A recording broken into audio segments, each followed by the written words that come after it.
Welcome to the latest SIGA and Soccerex webinar series, a collaboration between SIGA, the world's leading organisation for sports integrity, and Soccerex, the premier platform for football business to network and learn. This second episode of the series, No Such Thing as a Crisis, focuses on the topic of the moment, the proposed European Super League, and explores why such a proposal should not be seen as the end of change, but taken as an opportunity to start new governance reforms.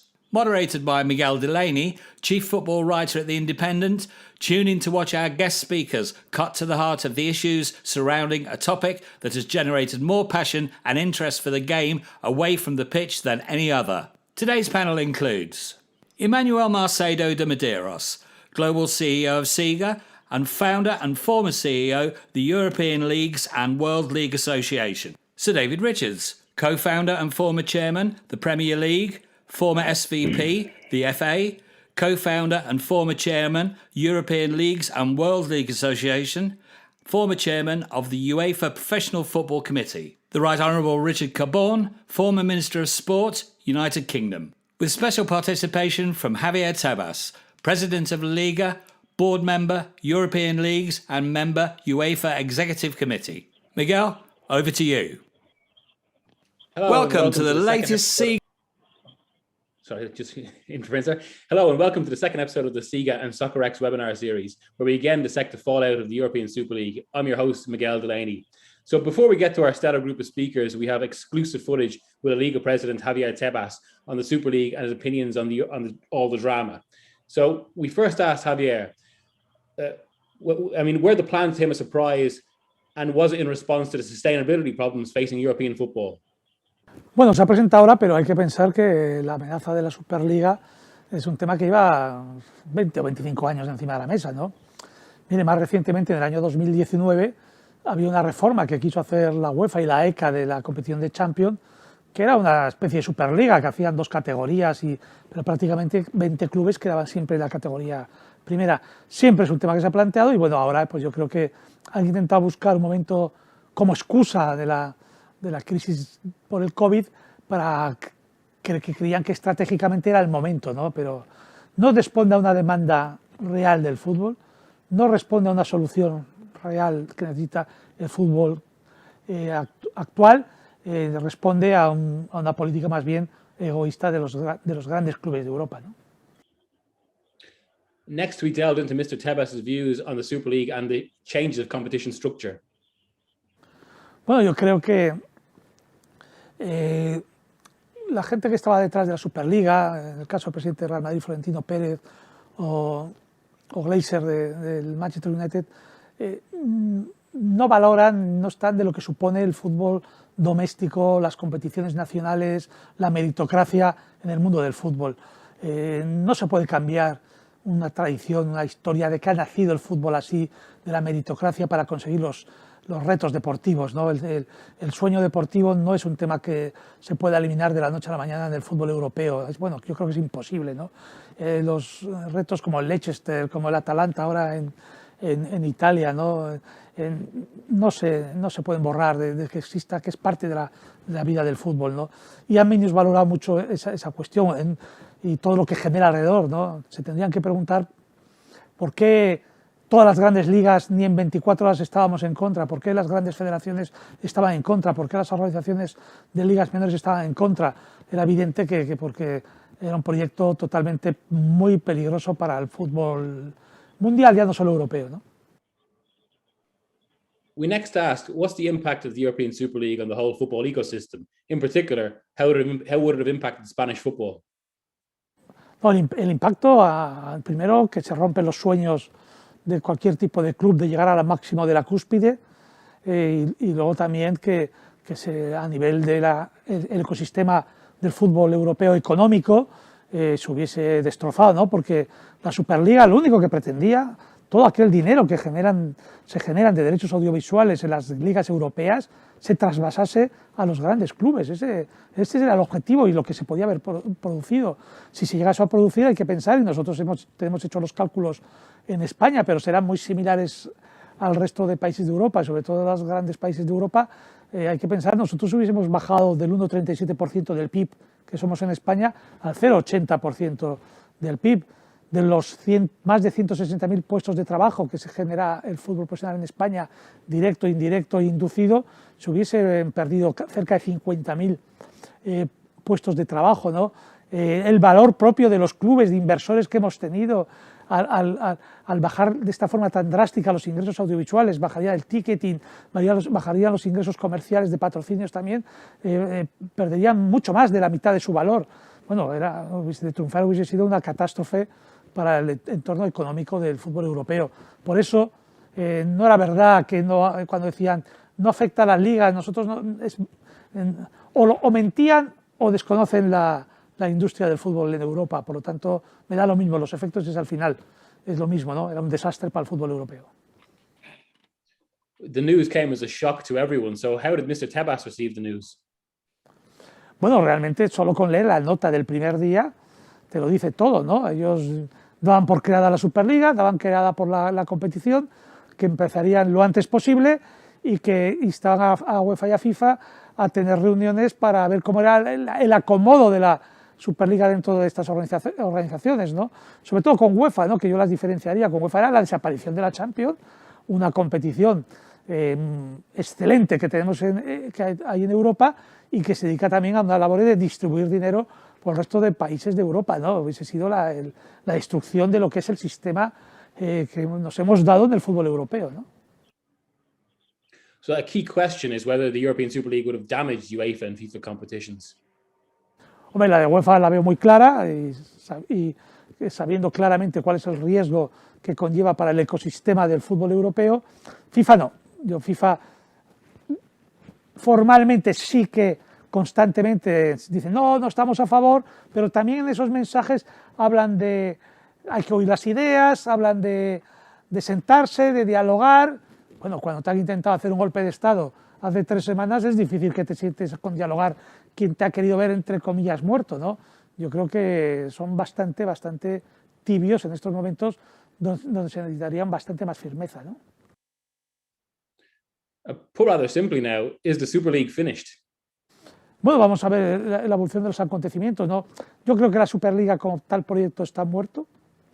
Me preocupa mucho más esta postura tan tibia de FIFA, o ya no tibia, somos conocedores que Infantino y su equipo han tenido reuniones y tienen reuniones con los clubes de la Superliga, sobre todo con los 3 que han quedado, hablan con ellos y me preocupa muchísimo, ¿no? Y que hablen de cambios de calendario, hablen de...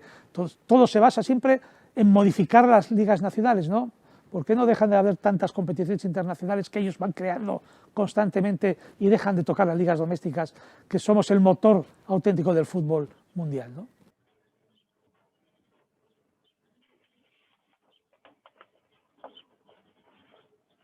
Actually, is that with the league? Are they want more?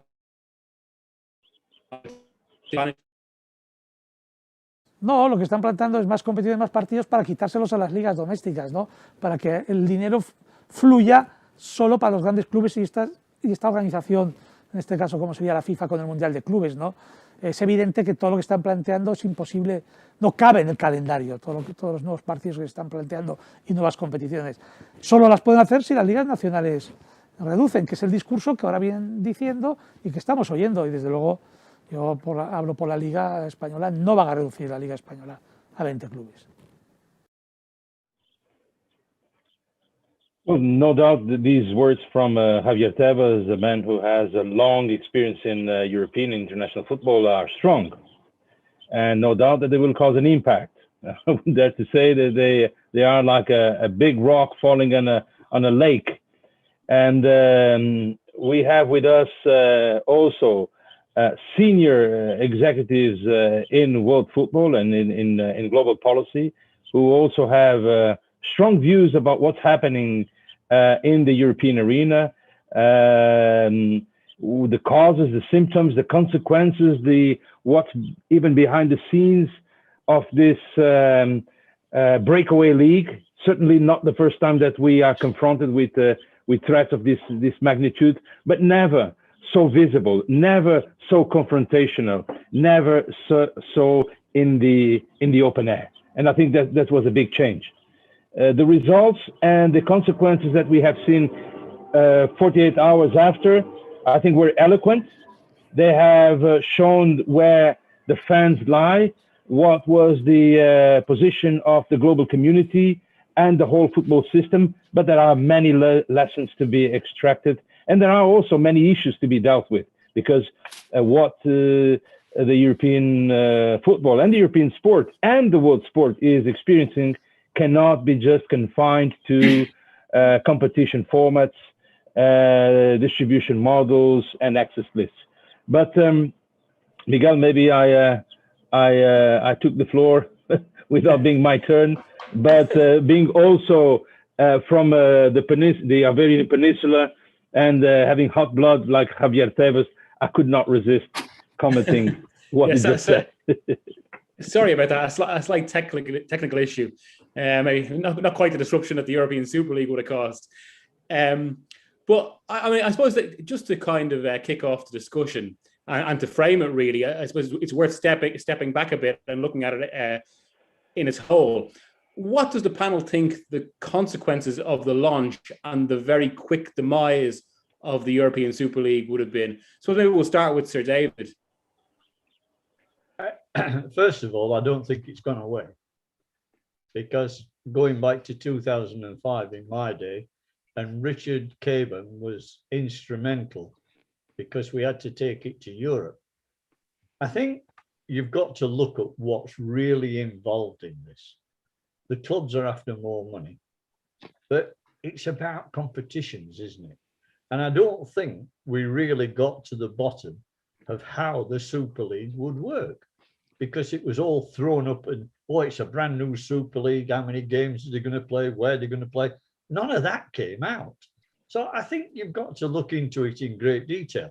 But for England, it's caused major problems because we've got a government that are very proactive within the game.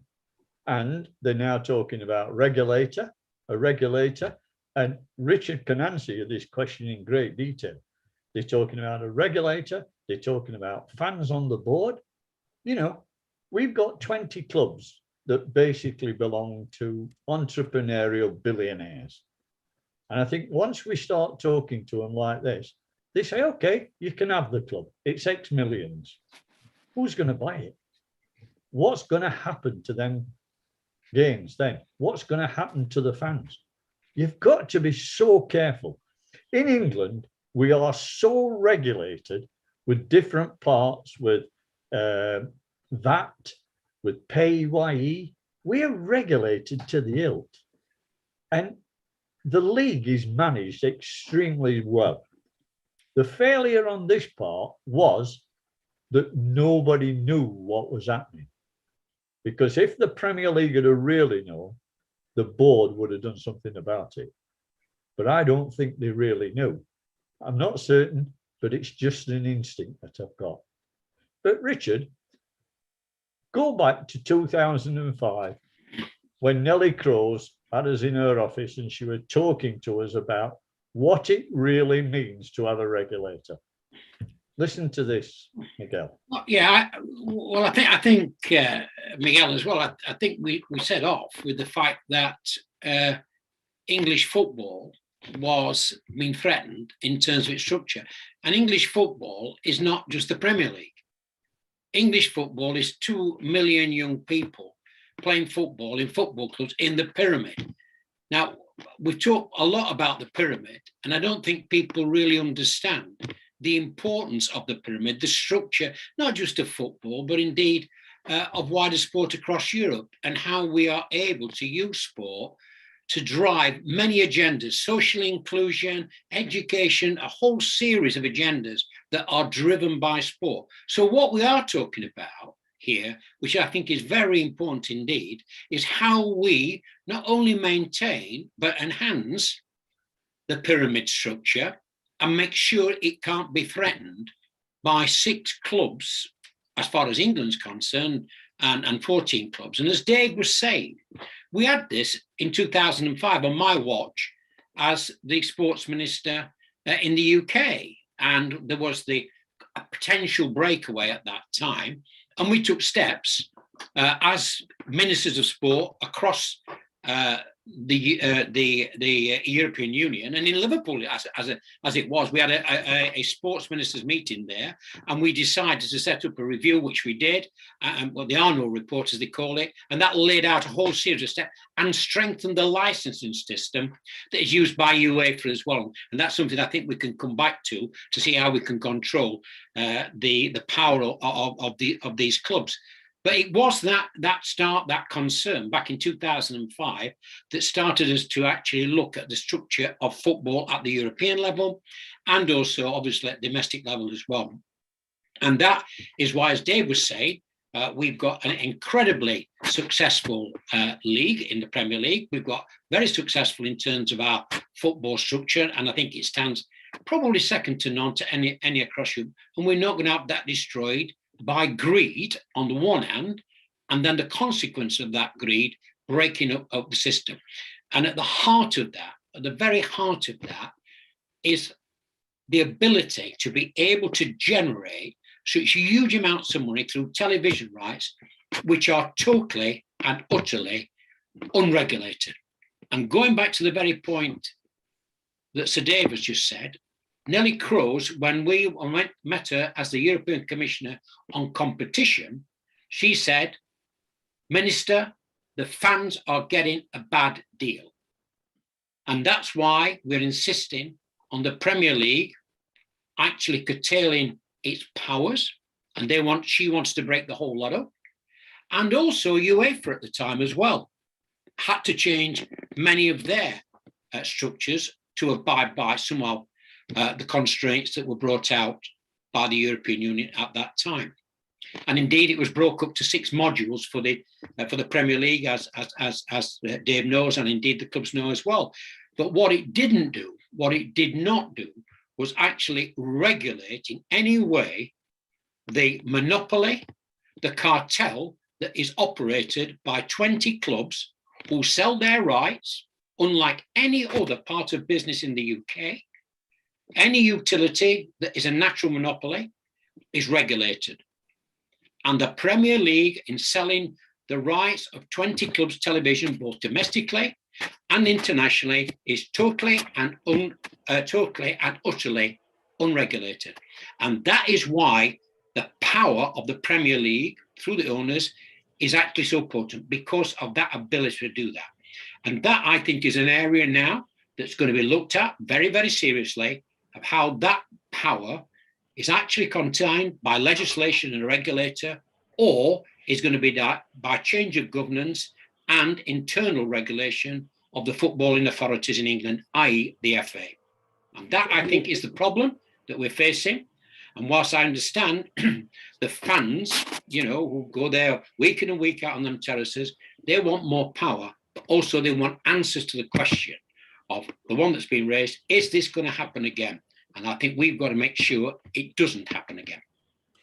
From the way you're both talking as well, it feels like England is a bit of a touchstone and a reflection of bigger issues across European football, and right at the top of UEFA. I mean, you probably have a wider perspective of that, Emmanuel. What do you think of what you've said?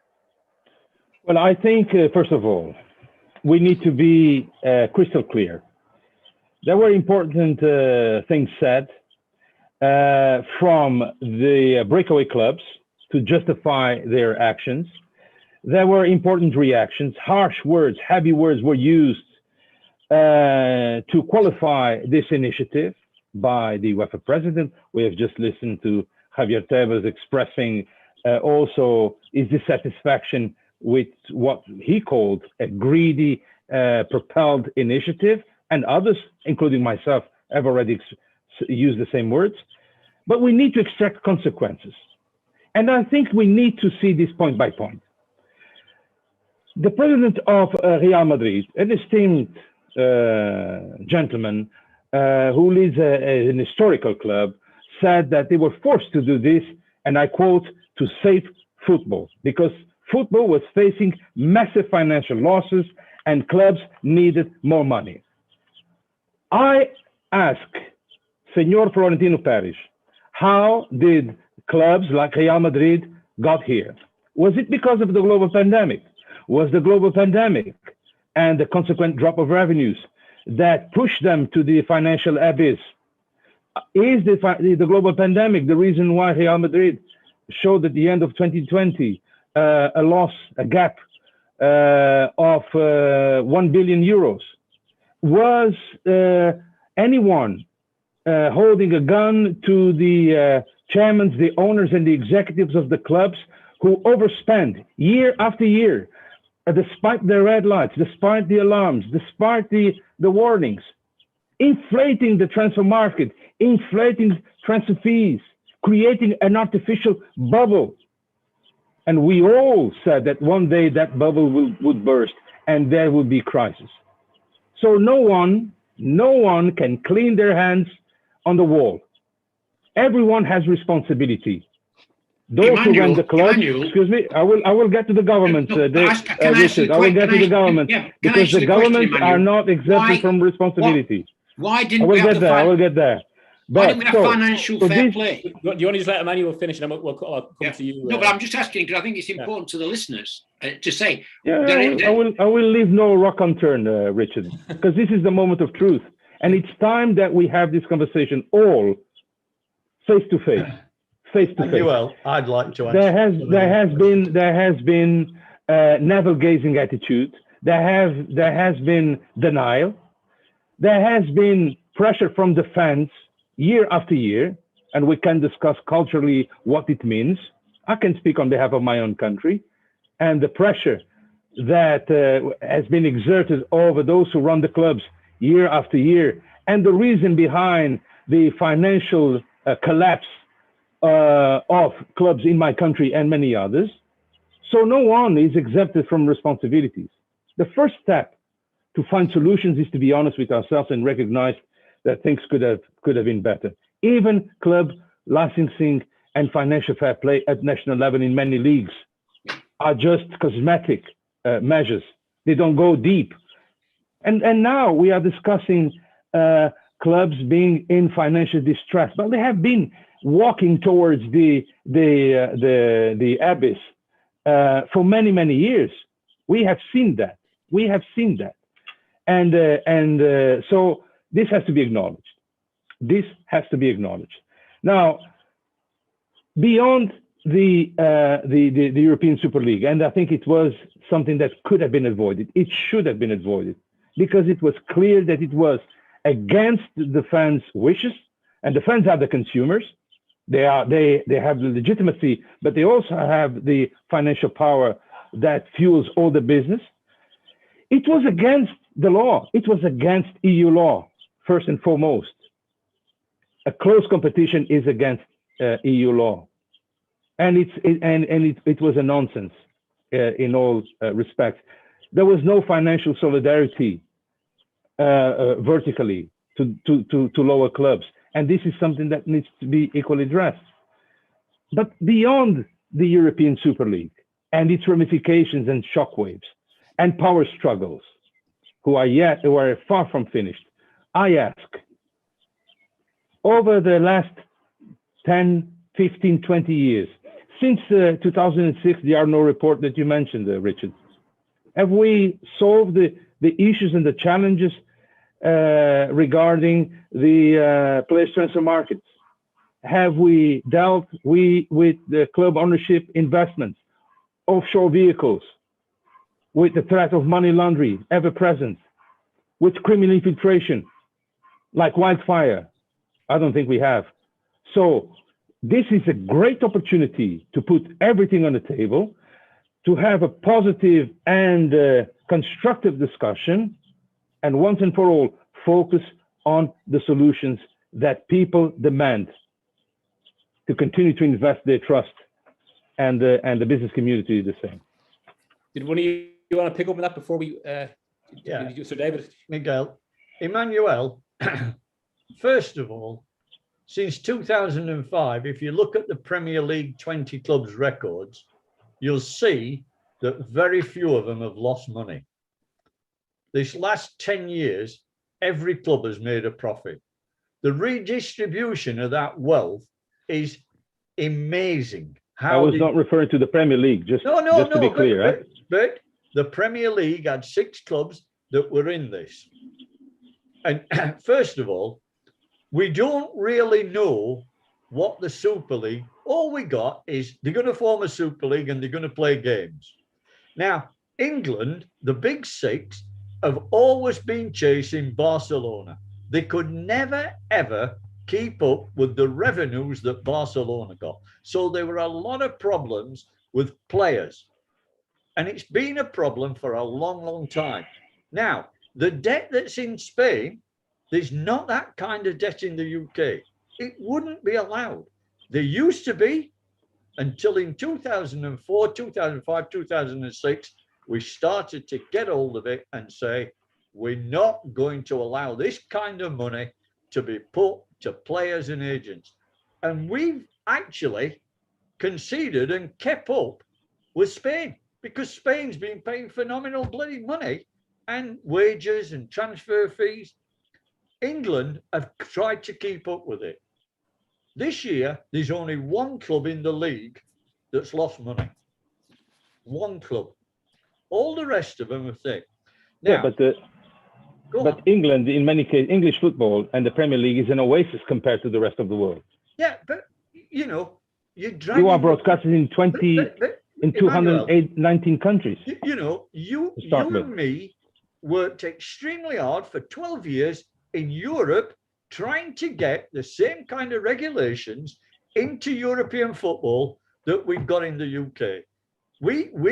England were trying to set the scene. You and me ran with that torch for many years. Exactly. But it was always difficult. It was always difficult with Spain, always. You know, and I think what's happened here, we've heard this word about it's a Super League, and everybody's joined it and said it'll destroy football. We don't know enough about the internal workings and what was going to happen. Me and Richard know some about the past, but what's happened, it's been blown up. The big mistake that England made is the 6 clubs did not go to the Premier League and tell the Premier League board, we're going to discuss this. This is what we're going to discuss. This is how we're going to go into it. This is what's going to happen to the money. All we knew is a new league was going to be formed with 20 clubs, 6 from England, and each club were going to get £3 million from. But Dave, but the other thing, Dave, was absolutely crucial to this. And if clubs want to break away and want to play outside, as it were, the regulation of football, world football. They didn't say that, Richard. No, hang on. Wait a minute. What they did say, there is no promotion or regulation. Relegation, I understand. That is absolutely fundamental. That was the heart. That was at the heart of the Arnault report. In fact, at the beginning, the very opening paragraph of the Arnault report says the difference between the type of structure that you've got in the US and what we have in, not just for football, but for sport generally, across Europe, is the pyramid structure. They were threatening, they wanted to bring into football, into European football, a structure that would have undermined the very structure that we take from top to bottom for 2 million kids who are kicking a ball around in a park, and what we have been able to do in terms of that redistribution of money, to put all the 3G pitches in, to start developing women's football, to start developing the whole structure of football, they were prepared to put that on the chopping block for greed. Now, that's saying, not true. That is not true. You tell me the difference. In this country, we're going to allow anybody to infiltrate or destroy the pyramid of football. And there's been nobody worked harder than you putting money into thing. At times, you bled me dry. You made sure that the pyramid of football were looked after. And we did, Rich. And nobody I have will no ever problem break with that. that up. Answer the central question. Dave, how do you control 14 clubs, the biggest in Europe, who are walking away and are saying this is what they said. The one thing factually we do know about the European Super League, that it was going to be a closed system. I agree No with regulation at all. And that goes to the very heart of the structure of sport and football in particular in Europe. The Arnold report, read the Arnold report, that set off and it said, you read.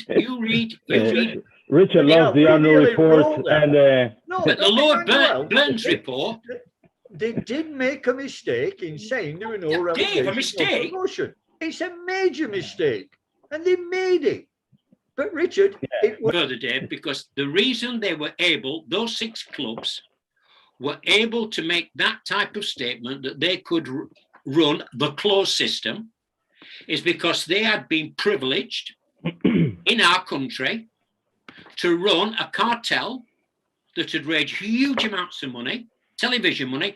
A lot of that's not even fans' money is important, but the television money that they actually generated, both international and national, put them into a position where they were going to abuse that, absolutely abuse it, and actually break down the football because we'd allowed them unregulated to run a cartel. I don't think I would like to intervene here because I don't think that, although I'm not an English national, I don't think that is the word. I don't think that the way the Premier League operates can be labeled as a non-regulated cartel. And we already had this. No, I didn't say that. No, in all due respect. And the collective selling is unregulated. I think it's one of the most regulated sectors in the world. Due respect, Emmanuel, when I sat down with Nelly Kroes as the European Commissioner for Competition in 2005-06, and we were arguing about collective selling, she said, and proved it with unreasonable doubt, that collective selling of 20 clubs' television rights was in itself a cartel. Now, you tell me where that's not because if it is a cartel, that is an unregulated cartel as well. No, I disagree. Where is the regulation? I disagree, but more important than the semantics and the legal jargons, it's this. It could be theoretically a restrictive practice of competition, but it is within the boundaries and within the Treaty of the European Union because it is central. The commercialization is centralized, yes, but it has financial solidarity. The revenues are distributed in an equitable, proportionate, and adequate manner by all clubs, all those 20 clubs, plus there is also vertical solidarity to non-Premier League clubs. Now you tell me, how can sport be successful and be a shining example of a successful business sector, almost self-sustained in some countries, if it was not for central selling? Central selling is the bedrock of the commercial success of sport, not just in Europe, but in the world, provided it is done properly with the generate income streams that are reinvested back into the game from organization of competition, tournaments, youth development, community projects, social responsibility. And we have, excuse me, Richard, let me just finish for the sake of coherence of my explanation. The past year, we have gone through a living hell with this global pandemic. Have you seen the expression of solidarity from the world of football? Yes. That too has to be acknowledged. Fantastic. It's not just to always to mention about the money has football. You're not defending the ESL. I'm not defending the ESL. I am not defending the European Super League. Of course not. I was the first to criticize. Well, fine. Let's talk about like I did in 2000, like I did in 2005, and like I did 4 years ago when UEFA was under the crisis, or 6 years ago when the UEFA was under the crisis of leadership, and the clubs got more power on the negotiation table, in detriment of the leagues. Perhaps the leagues also have reasons to analyze why clubs got so powerful and start dictating the rules of the game and negotiating with the gun on the table and threatening UEFA every 3-year cycle to get more and more money. But I'm glad that they did what they did, because now everyone knows where everyone stands. And the fans have expressed themselves, the sponsors have expressed themselves, and now we are left to 3 of those dirty dozen, we are left to 3 clubs that refuse to face the reality. No, we're But not, beyond Emmanuel. that, but beyond that, the central selling of rights, provided it's done properly, and the Premier League has been an example of best practice in this sector, has been the best practice example in this sector. Nobody better, Emmanuel. And Dave deserves applaud for that more than anyone.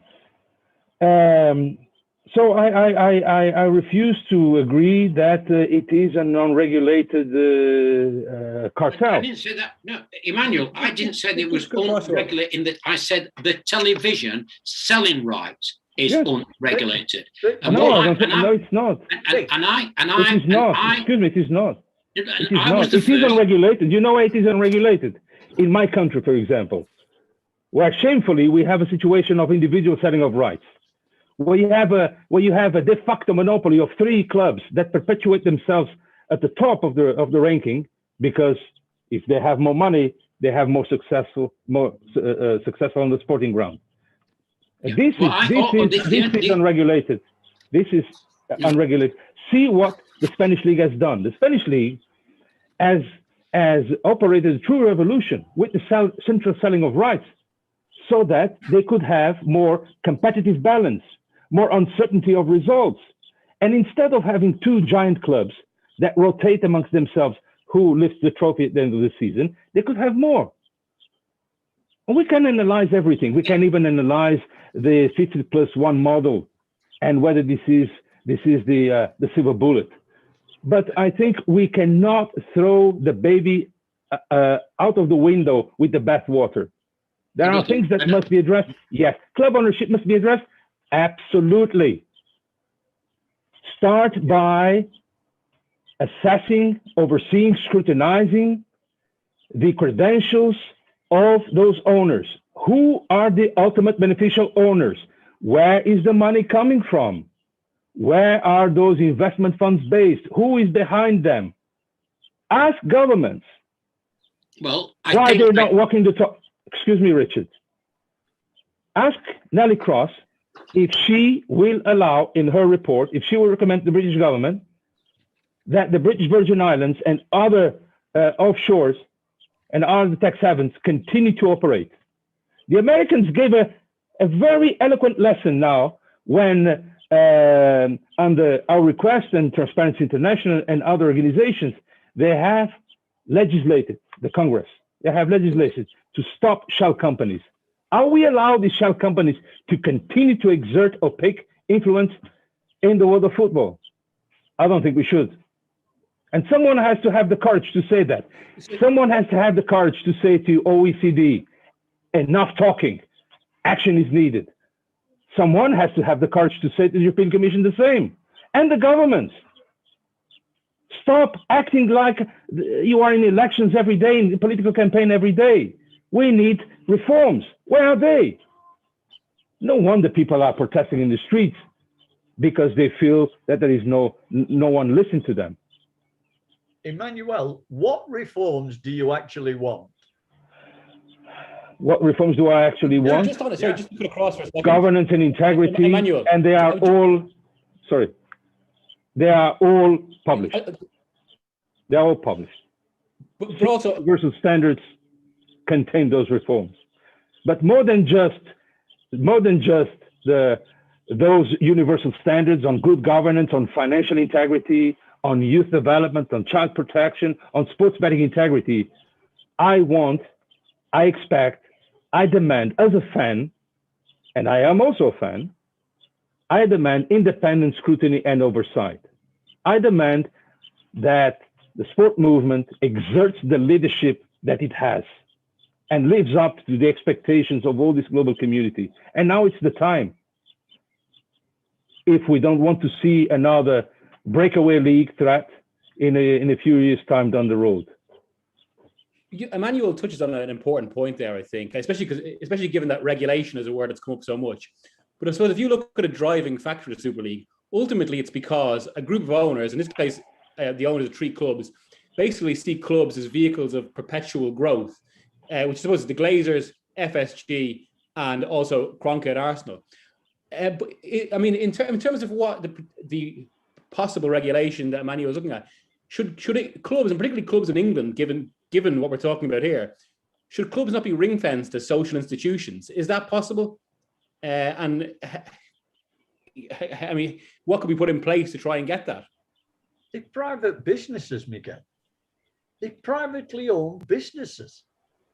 But I mean, structurally now, but in principle, and given the foundation of these clubs, they are community assets.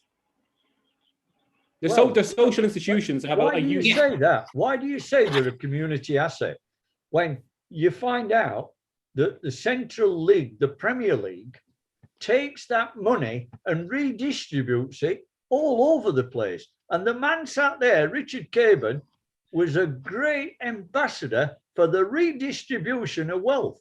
Now, we formed a company called the Football Foundation. And in our time, mine and Richard's, we put hundreds of millions into the pyramid. All came from the clubs, the FA. I honestly, I sometimes wonder, we've got private clubs, and Nelly Crowe hit it on the head when Richard said to me, Dave, the difference is, I said, Rich, they like Marks and Spencer's, these companies. They're privately owned companies. And Nelly Crowe said to him, but it's different because people pay to come in the clubs and they don't pay to go in Marks and Spencer's. And she really stood us back on her heels. And we worked through that, and it took a long time to get her to allow us to do the things. And from then, we started to regulate and discipline and run the clubs like they should be run. Now, because these people have come along and wanted a Super League, I don't think the Glazers had an awful lot to do. I don't think Stan Kroenke had an awful lot to do. I think they went to a couple of meetings and listened to what people said. It wasn't instigated by the Premier League. Tell me who instigated. There are a lot of reports that it was specifically driven by Manchester United and Liverpool, and specifically the owners. I don't believe that. I don't believe that, because the owners are not sufficiently involved in the clubs because they've got chairman and chief executives. Now, you might say that Ed Woodward had a lot of meetings, but you can't blame the Glazers for that. I mean, you know, they're the investors. They're the people that put the money in. I mean, Kroenke. But in the case of the Glazers, the Manchester United fans would point out there's been very little money put in, and the issue has really been money. That's not, Miguel. That's not true. Have a look at the balance sheets and everything. All right, they took a huge investment and they did it a way that they thought were fit. But Manchester United is a wonderful club. It's got wonderful supporters, and I don't think the answer is driving the owners out. Okay, you might want more discussion between fan bases and that, but all the clubs in England have these fan seminars where fans come and they sit with the chairman and he answers the questions to them. But a key issue, just to take the example of Manchester United, a key issue has been the complete lack of communication between the ownership and hierarchy and the club. In fact, it was only in response to the protest of last week, the Glazers basically made I think it was only their second public comment in 16 years. I mean, are we really getting, I suppose a key question here, do you actually think the Glazers have been good owners for Manchester United? I don't think they've done bad with what they've done. But the club, Manchester United, since they owned it, has always been in the top 3 or 4. Now, what do the fans want? They want to be in that. The fans, you know, they have a real responsibility and a real input into clubs, you know. But at the end of the day, the fans want to see a winning side. And you can't say Manchester United hasn't tried to reinvest and buy players and pay top salaries to compete in Europe. I think you've got to start and look why the Super League were talked about again. I think one of the questions you need to ask yourself is, how much were they trying to drain out of UEFA? What was happening behind the scenes with UEFA? What's happening behind the scenes with FIFA? You've got a World Cup, you've got a club championship, which they're talking about, a club cup, You've got UEFA with the Champions League. You know, they've got it embroidered, making it bigger. You need to look at the overall setup of football to understand what's really happening in this business. Yeah, but I think also, Dave, that I mean, the central question I think we've got to ask is: are we going to allow whatever we say about the Premier League? And when I started this discussion off, I said that I believe that English football is in as good a state as it's been in for many, many years. And I'm talking about the whole pyramid there, because of the number of young people that's playing on 3G pitches, women's football, girls' football now integrated. The structure of football is a good. Could it improve? Obviously it can. We could do a lot more to improve it. And we could also improve the governance of the game as well. And I this is where I disagree with Emmanuel. What I said is that the redistribution within the game has allowed that to happen. There's no doubt that the Premier League's been highly successful. But what you've now got is 6 owners that have come in, and you can put whatever reason you want on it, Dave, and if we might know or not know, the one thing I do know is that they threatened the very structure of English football, that pyramid. That's what they did. And if they'd have took that big chunk of money away, that big chunk of income from television rights, as they were going to do, and that's what take it away, Richard. Well, listen. Well, okay. You might not think so. I know so, Richard. That's not because my view. I was there when we wrote all these rules.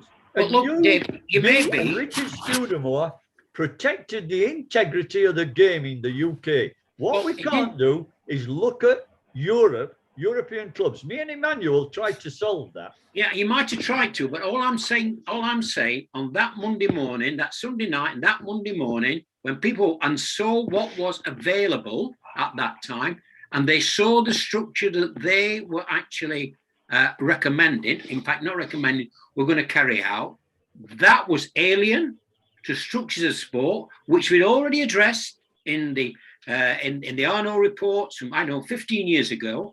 And we said that was a real danger. We addressed it in the Burns report on the restructuring of the FA to make sure that we had a governance that looked after the pyramid structure. Now, that was threatened. It was threatened because we in England had allowed 6 clubs to get into a powerful position that they were, to be able to be the heart of that European League. Now, I think that that's an English issue, because of the structure and the ownership that we have in England. It's not same in Spain, it's not same in Germany, it's not same in France, but allowed 6 of our clubs to become the heart and the driver of that ESL. And I think we in England have got to have a look at that, which the government's doing. And I think my view is that the government's saying, you better come out with a structure that's not going to allow that to happen, that is fair, that protects the pyramid system. And if you don't, then we're going to do it for you.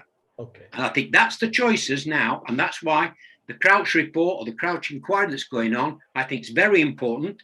But I do accept what Emmanuel said. It also gives opportunities to see. I would like to take your lead, Richard, and to say the following.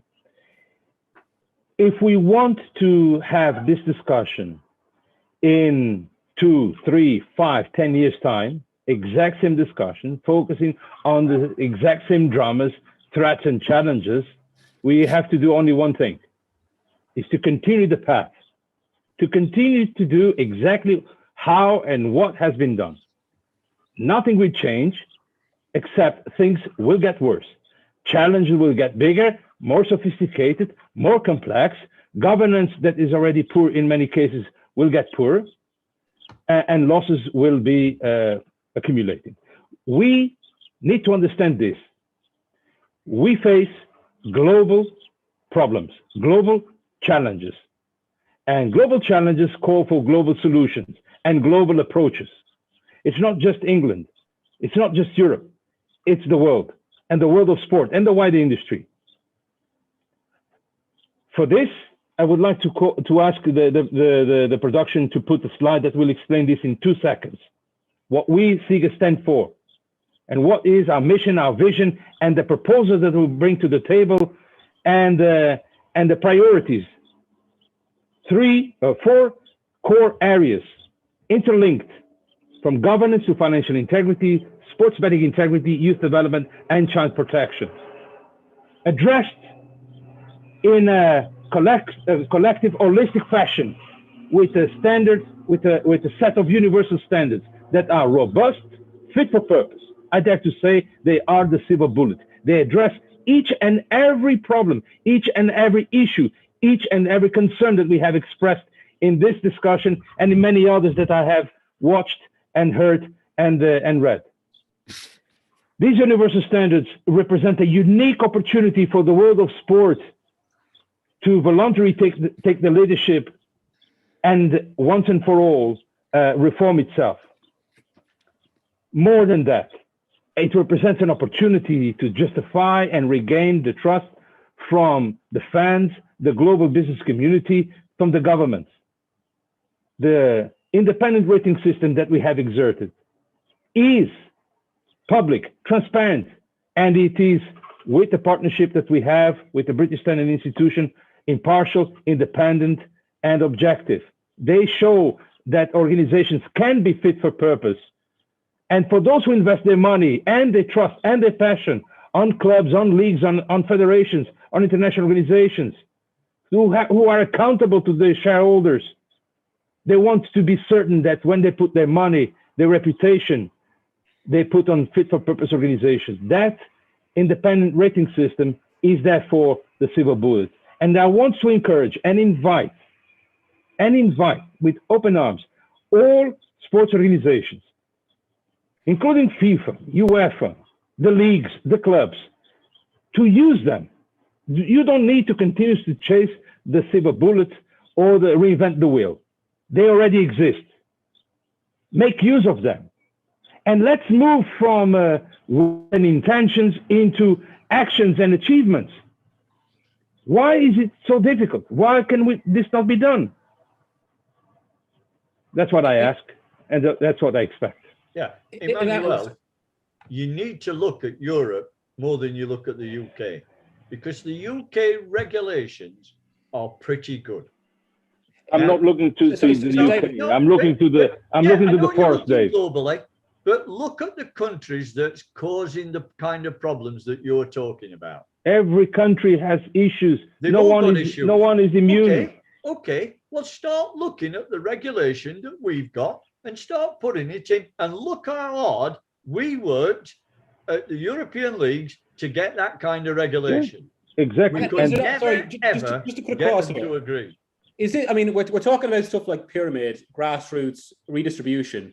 But if you actually stand back and look at what created the Super League, what created the Super League was basically that a handful of clubs, and this applies to England as well, 6 clubs were allowed to grow to a certain financial size that they occupied so much of the global football market that it almost made this idea inevitable. I mean, that feels like it's the fundamental problem. And that comes from a lack of regulation in England as well. There wasn't sufficient redistribution to allow that it created almost these Frankenstein clubs.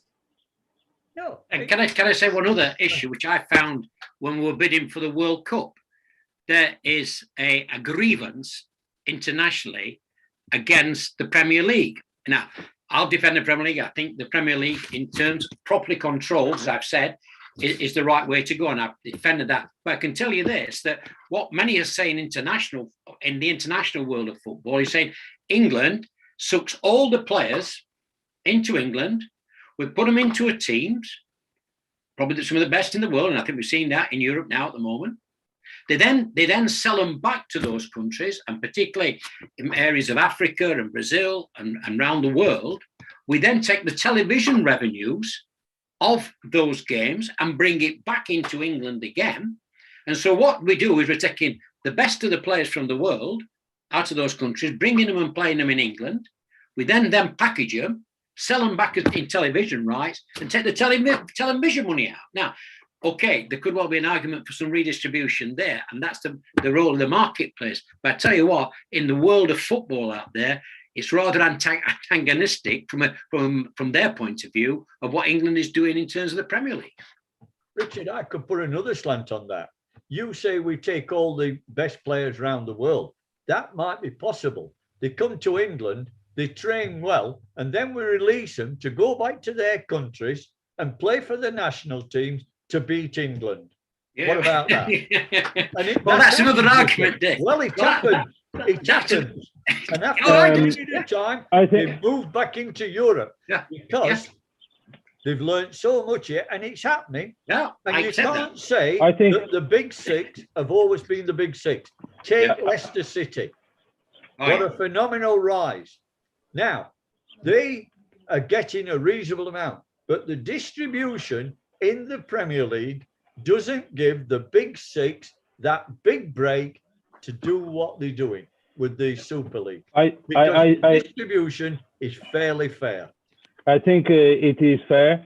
And I would like to say something else. I would like to say the following. This European Super League would be the death of football as we know it. A football that rewards sporting merit, a football that gives a chance to the little ones to, through sporting merit, go up the ladder and lift a trophy. It would kill the European sports model Absolutely. and its values. And more importantly, it would kill the integrity of the game as we know it. You know, because it's pure greed. And this is very important. You know why? Because we are all suffering the damages, the unspeakable damages that this global pandemic has caused. And I'm not just talking about human lives. I'm talking about the destruction of the economy, the destruction of jobs, the destruction of hopes and dreams and the future that is in great distress. The motto of the current period, you know what it is? Recovery with integrity. It's not recovery with money. It's not recovery with entertainment. No, it is recovery with integrity. And this is the reason why integrity must be put at the top of everything that we do. We live in a different world. It's a new generation. And values speak louder than the commercial success. And they should be, because that's the right thing to do. So I appeal to all those who have responsibility, not just in football, but in all sports, from the IOC to the smallest, to the tiniest sports organization, to raise this culture of integrity at the top, because now it is the moment. Now it is the moment. Just to move the discussion on slightly, because I think it's important, and it's amazing we're actually still on the first question, but this is probably key to what next, which is, I suppose, not just how you punish the Super League clubs, but how you deal with the issues that created the situation in the first place, how you placate some, how you create a deterrent. So, do you want to go on that, Richard? My view is that we've now got to go, and that's a challenge I think that the British government said in the review that it's got. We've got to make sure we can never stop clubs breaking away. If clubs want to break away and create a league, they've every right to do that. You know, in the freedom of the marketplace, they want to do that. What they can't do that is with the sanction of football. And so therefore, we've got to say very clearly in the football family and in the pyramid that we believe is the right way to develop our game and need sports generally as well, is we've got to make sure that that is secure and will not be undermined by clubs like the Six walking away from us. And if they did, then they'll walk away, but they don't do damage. So it is that I think that's important, that we need to look at enhancing that pyramid and also making it secure that this type of Trojan horse that could be brought in is not allowed to operate within it. And I think that's a whole series. The 8 points that have now been laid down for the Working Party will be addressing pretty well all those issues that you're talking about that would allow that to happen, to undermine the football. So if they want to break away, fine, they can break away, but they don't break away with the ability to actually undermine and destroy the very system of football we have in our country and indeed across Europe. That's the challenge. Richard, are you under the impression the 6 clubs in England were going to break away from the Premier League? No, they weren't going to break. They were going to create a league backed by major bankers in the world, as I understand it. that we're going to take huge amounts of money, which effectively got to come from somewhere, and it's be out of football. And they were then going to create a structure that would not allow the Leicesters, which we've been talking about, and indeed other clubs, to be able to achieve the objectives that they have achieved. And also, to me, more importantly, is the kid who's kicking a ball in a schoolyard out there has got the aspirations to be, and the hope, really to go up that pyramid, as it were, and finish the top. The day we destroy that is the day that we destroy the game of football as we know it. I don't believe the Big Six had any intentions of trying to ruin the Premier League on distribution, because they wanted to continue to play in the Premier League. Okay, long term, the amount of money they've got could have made a difference. But they've then got to fight against UEFA. And then the fight starts with FIFA. That's a massive fight. But could you honestly, Dave, could you imagine the Premier League? What you're saying now, honestly, Dave, do you think that is got the remotest chance of operating in that Premier League on the system that we're talking about, Premier League, and then go midweek and play something on a closed league? It's fantasy world. It's absolute fantasy world. Dick, they didn't mean that. These are hard-headed business people. They'd worked out if they could have got away with it, they would have had a cash cow for a period of time, and that would have destroyed many of the structures that we've got in Europe. So you think the 6 clubs could afford to throw away the 150 million plus? In terms of what I saw in the answer is yes. Well, don't you think a bit of that's pie in the sky, Rich? I do, absolutely. But they did it, and all I know is on my watch we had to deal with that in a lesser form, but there were 14 clubs that wanted to break away in Europe in 2005, and we dealt with it. My friends, I would like, if you give me the opportunity, to answer the direct question that Miguel raised with a direct answer. You asked Miguel what we would do moving forward. I will tell you what I will do. I will, from this day on, representing the global community that SIGA stands for, and the vision and the mission that we pursue, with the legitimacy that is conferred to us by all our membership and supporters base, I will speak to the president of UEFA, the president of the ECA, the president of FIFPro, the president of the European leagues. I will speak with all ministers of sport of the European Union. I will speak with the major sponsors, the major broadcasters, and of course, not forgetting the Federation of Supporters in Europe. SIGA will not cease, will not spare any effort until we seize this opportunity to instigate cultural change and impel true reforms. And I will be accountable for these actions. And I will announce the result of every meeting that I have, whether the door is open or closed, whether it is a yes or no at the end.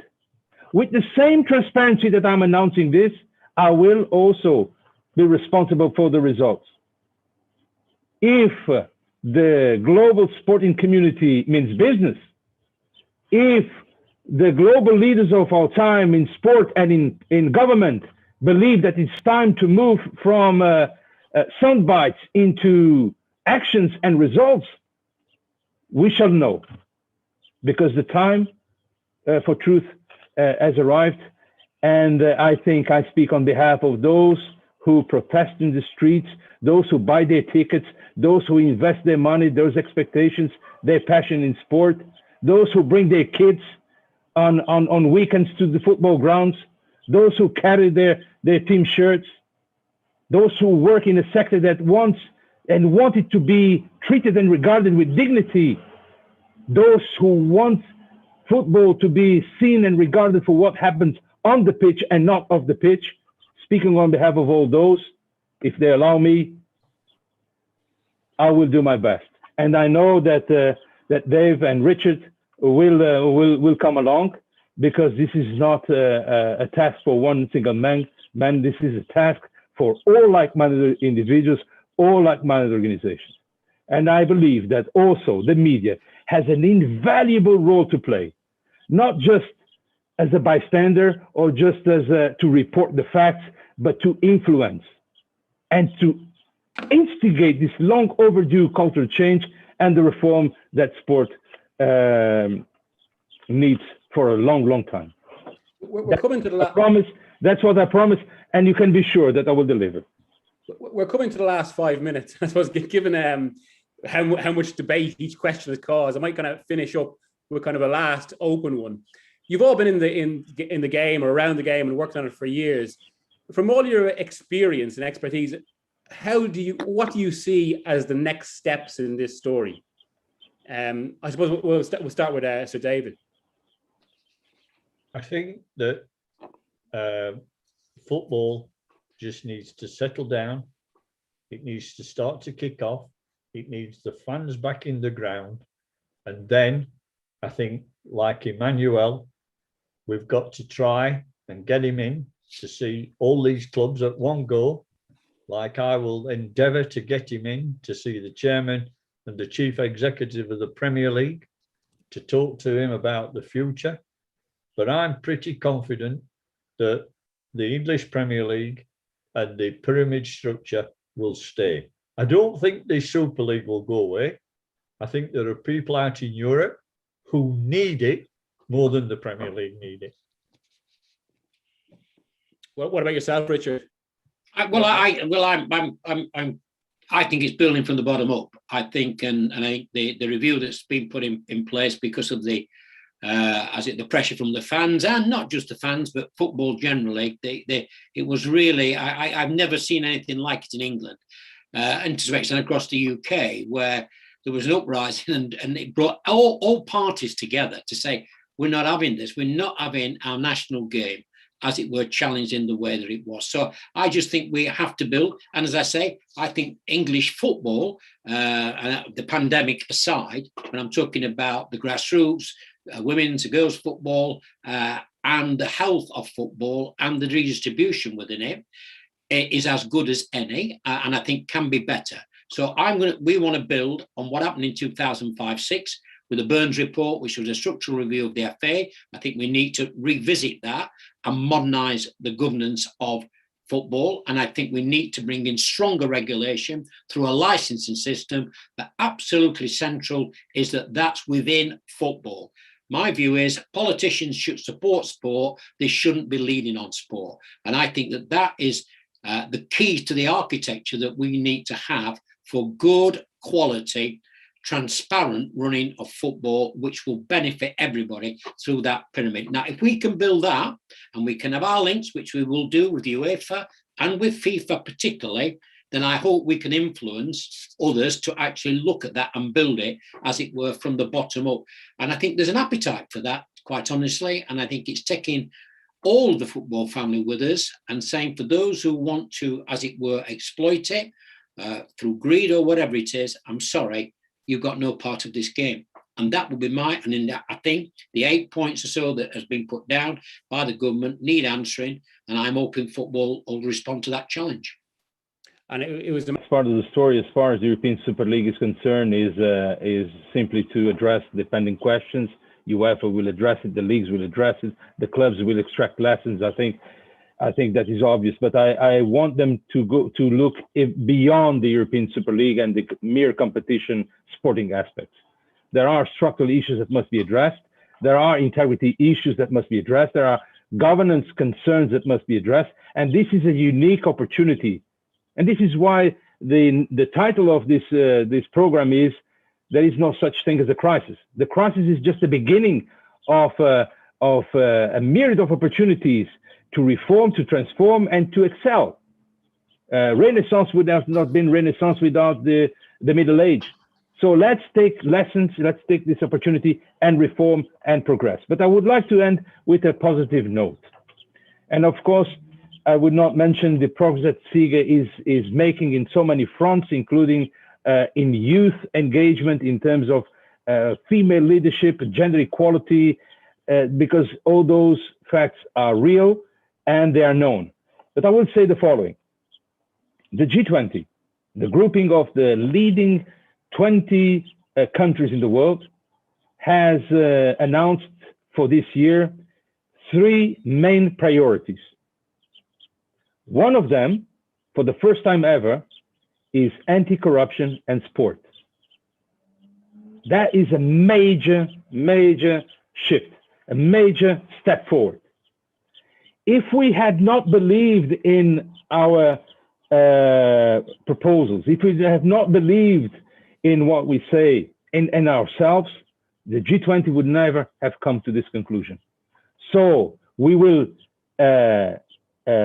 insist, we will persevere, we will continue to do our job with a positive message, with a constructive tone, naming and faming rather than naming and shaming, seeking allies, seeking like-minded organizations, and in the spirit of cornership and of partnership, try to advance.